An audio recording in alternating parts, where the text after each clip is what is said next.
제8장 인건비 신고 및 사대보험. 인건비 신고에서 이렇게 네 종류의 소득자를 구분할 수가 있는데요. 근로소득자, 사업소득자, 일용근로자, 기타 소득자로 분류를 하여 오늘은 이 네 가지 소득자에 관한 인건비 신고와 개념에 대해서 알아보도록 하겠습니다. 가장 많은 소득자 중에 근로소득자가 있겠죠. 저희가 이제 연봉, 매달, 월급을 받고 사업주에게 고용이 된 상태의 근로자를 얘기하는 것이죠. 사업소득자일 경우에는 사업자 주된 고용관계를 가지지 않고 3.3% 본인이 일을 한 그 수당, 계약에 따라 소득이 결정이 되는 분을 말합니다. 일용근로자의 경우에는 저희가 흔히 말하는 아르바이트 또는 공사 현장에서 일당을 받고 일을 하시는 분들이 여기에 해당될 것입니다. 기타 소득자 같은 경우에는 일시적으로 소득이 발생하는 일시적이고 또 우발적으로 소득이 발생하는 대상자라고 보시면 됩니다. 그럼 이 네 가지 소득자들에 대한 각각의 개념과 그리고 어떻게 신고를 하는지에 대해서 알아보도록 하겠습니다. 이렇게 네 가지 소득자들에 관해 개념을 알아보기 전에 이 원천 신고에 대한 흐름을 좀 알고 가셔야 되는데요. 원천 징수라는 것은 앞에서 말씀드린 근로소득자, 또 사업소득자, 일용직 근로자, 또 기타 소득자들에게서 원천 징수 세금을 차감을 합니다. 급여를 이제 소득 지급자, 사업주겠죠. 이 사업주를 원천 징수 의무자라고 하고 또 이렇게 근로소득자, 사업소득자, 일용직 근로자, 그리고 기타 소득자를 소득이 귀속자 또는 원천 납세 의무자라고 얘기를 하고 있습니다. 이 원천 납세 의무자들에게 월급이나 아니면 그 수입에 대한 금액을 지불을 하면서 원천세에 대한 부분은 어, 차감을 해두는데요. 그 차감해둔 원천세를 이 원천징수 의무자가 어, 신고하는 매월 그 다음날 10일까지 원천세 신고를 하게 됩니다. 세무서와 구청에 각각 신고를 하고 납부를 하게 되는데요. 이것이 지금 원천세 신고라는 일련의 행위라고 보시면 됩니다. 따라서 이 사업주가 근로자를 대신해서 미리 납부하는 세금이라고 보시면 되는 것이죠. 원천징수 의무자의 세금이 아니고 소득이 귀속자의 원천 납세 의무자의 세금을 대신 납부해 준다는 의미가 되겠습니다. 따라서 이 원천징수 의무자는 이렇게 이 사업 소득자들, 근로소득자나 기타 소득자 이런 근로자들이 각각 세무서에 신고하는 이 번거로운 행위를 한데 묶어서 대신 대행을 해준다고 보시면 되는 겁니다. 자, 그러면 근로소득자에 대해서 알아볼 건데요. 이 근로소득자는 고용관계, 사업주와 고용관계 또는 이와 유사한 계약에 의해서 비독립적인 인적 능력인 근로를 제공하고 그 대가를 지급받는 소득을 받는 자를 말하고 있습니다. 근로소득 직장인은 또한 연말정산을 하여야 되고요. 여기에는 정규직, 계약직, 수습 직원이 모두 포함이 됩니다. 근로소득자는 또한 이 4대 보험을 전부 가입해야 되는 의무 가입 대상자가 됩니다. 이 원천징수는 지급받은 월급에 대해 국세청에서 정해놓은 간이세 표가 있는데요. 이 간이세 표에 따라 근로소득세가 원천징수됩니다. 원천징수 될 때에는 과세소득과 비과세 소득으로 나뉘어서 원천세가 징수되게 되어 있는데요. 이 비과세로 분류되는 소득이 어떤 내용인지를 알아야지 원천세의 부담을 지지 않습니다. 예를 들어 실비 변상적 비과세란 자가운전 보조비 월 한도 20만 원 또는 그 회사에서 근무를 할 때 입는 뭐 제복이나 제모, 제화 또는 특수 피복, 직장 내에서만 착용하는 피복 등을 제공받았을 때 또는 뭐 벽지수당, 취재수당 등 월 20만 원 한도에서 지급받는 내용의 급여는 실비 변상적 비과세로 해당이 되고요.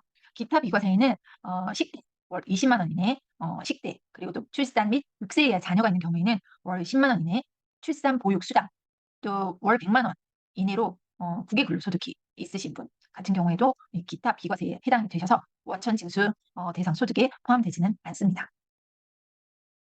사례를 들어서 한번 확인해 보도록 하겠습니다. 매월 월정액으로 식대 20만 원을 지급받는 근로자입니다. 이와 별개로 위탁 급식 업체로부터 식대를 라는 명목으로 식사를 제공받고 있는데요. 이럴 경우 이 식대 20만 원을 비과세 받을 수 있느냐는 문제입니다.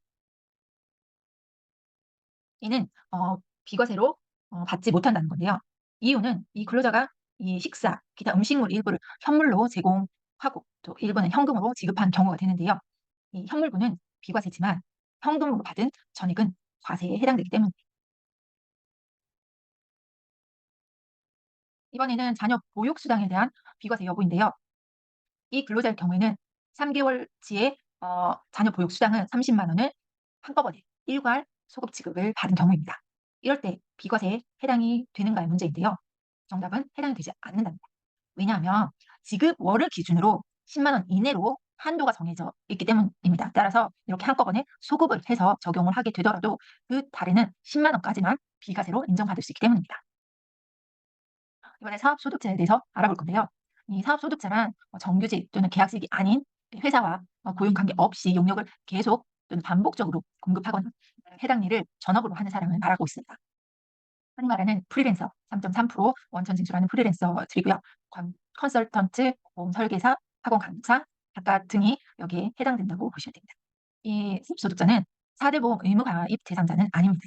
또한 원천 징수는 총 금액의 지급한 총 금액의 3.3%를 원천 징수하게 되어 있습니다.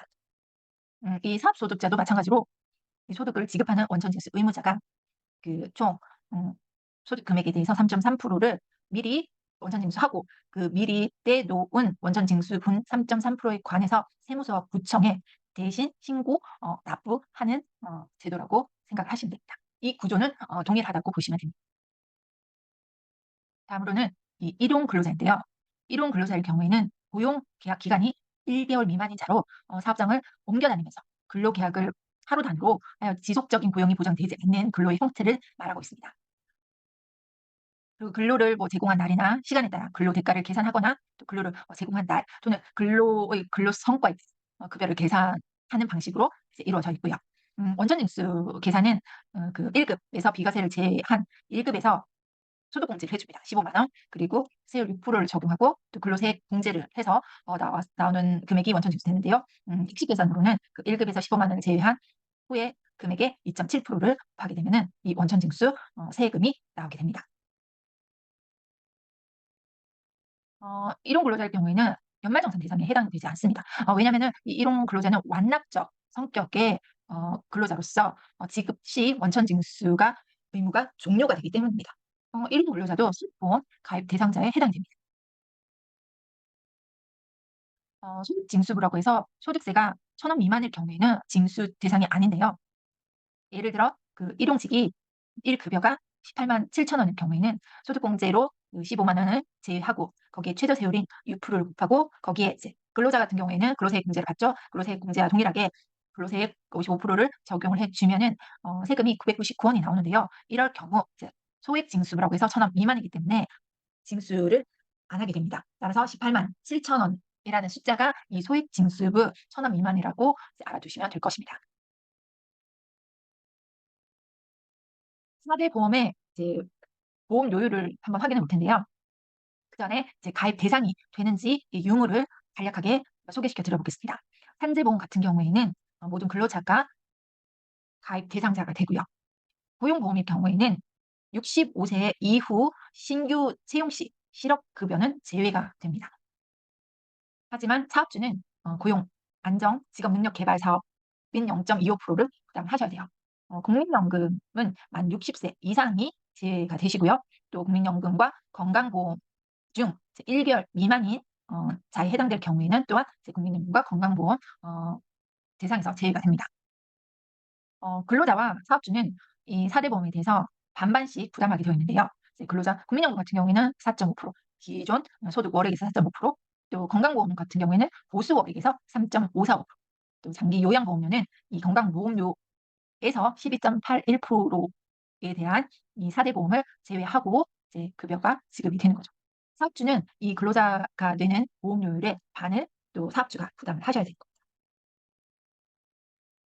다음으로 기타 소득자인데요.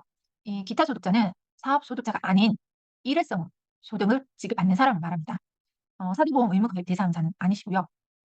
강연료나 자문료 또는 원고료 등 일시적인 인적 용료에 관한 소득에 대해서 총 금액의 총 소득 금액의 22%를 원천 징수하는 대상자입니다. 기타 소득자에 대해서 좀 더 설명을 드리자면 일시적 출연료, 강연료, 또 일시적 라디오, TV 출연료, 일시적 문예 창작, 또 일시적 원고료, 일시적 저작권 사용료 등의 일을 하는데요. 이와 같이 고용 관계가 없이 위와 유사한 용역을 제공했을 경우에 기타 소득자라고 구분하고 있습니다. 일시적 출연료, 또 일시적 라디오, TV 출연료, 강연료, 일시적 문예 창작, 일시적 원고료 또는 저작권 사용료와 같이 일시적으로 용역을 제공했을 때는 기타 소득자이지만 계속적, 반복적으로 용역을 제공했을 경우에는 사업 소득자로 구분이 됩니다. 또한 이러한 일을 고용 관계가 있다면 근로소득자에 해당이 되겠죠. 기타 소득은 다른 소득과 차별이 된 부분이 있는데요. 이 기타 수익 금액에서 필요 경비를 차감한 후에 기타 소득 금액이 나옵니다. 이 필요 경비는 실제 필요 경비와 또 수익 금액의 60%를 국가에서 인정해주는 경비입니다. 이 경비 두 가지 중 큰 금액으로 필요 경비를 산출하시면 되는 거고요. 그 경비를 뺀 나머지가 소득 금액이 된다고 보시면 됩니다. 수익 금액의 60%는 필요 경비로 인정을 해준다는 거죠. 위에 언급한 강연료라든지 TV 출연료, 문예 창작, 원고료, 저작권 사용료 등에 해당됩니다. 여기에서 기타 소득 같은 경우에는 필요 경비를 차감한 기타 소득 금액이 300만 원 기준으로 300만 원보다 크거나 아니면 300만 원이거나 아니면 300만 원보다 적을 경우에는 종합소득에서 종합소득으로 신고할지 아니면 분리과세 신고를 할지 결정을 할 수가 있습니다. 선택을 할 수 있는 본인에게 유리한 쪽으로 선택을 하실 수가 있는 거예요. 그래서 예를 들어서 기타 수익 금액이 750만 원이라고 가정했을 때 필요 경비를 60% 인정을 해준다고 했기 때문에 450만 원을 제외한 기타 소득 금액이 300만 원이 될 거예요. 이렇게 300만 원이 된 기타 소득자는 종합소득세 신고 때 선택을 할 수가 있는데요. 본인이 유리한 쪽으로 종합소득세 합산 신고를 할 수도 있고 아니면 분리과세로 300만 원으로 22%의 소득세로 끝을 낼 수가 있습니다. 흔히 말하는 이게 8.1%라는 얘기는 수익 금액의 8.8%를 곱했을 때의 숫자와 기타 소득 금액에서 22%를 계산했을 때 금액의 세율이 똑같은 세액 계산이 똑같은 의미가 있다라고 보시면 돼요. 그래서 소득 금액의 8.8%가 아니고 수익 금액의 8.8%다.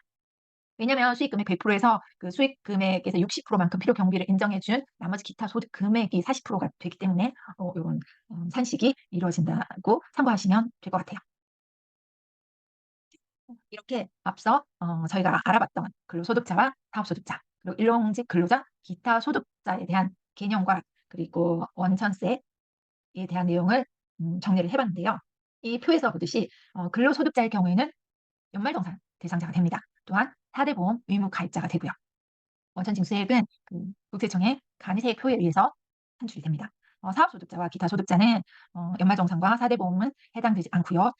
사업소득자 같은 경우에는 3.3% 원천징수, 또 기타 소득자 같은 경우에는 소득 금액의 22%를 원천징수하게 되었습니다. 그리고 일용 근로자의 경우에는 소액징수라는 제도가 있어서 1급액이 18만 7천 원 이하의 경우에는 납부세금이 없다. 그리고 완납적 원천징수 대상이 되기 때문에 급여를 지급할 때 원천 의무는 완료가 된다. 따라서 연말정산이든 종합소득세 신고든 다른 신고는 전혀 없다라고 보시면 될 것 같습니다.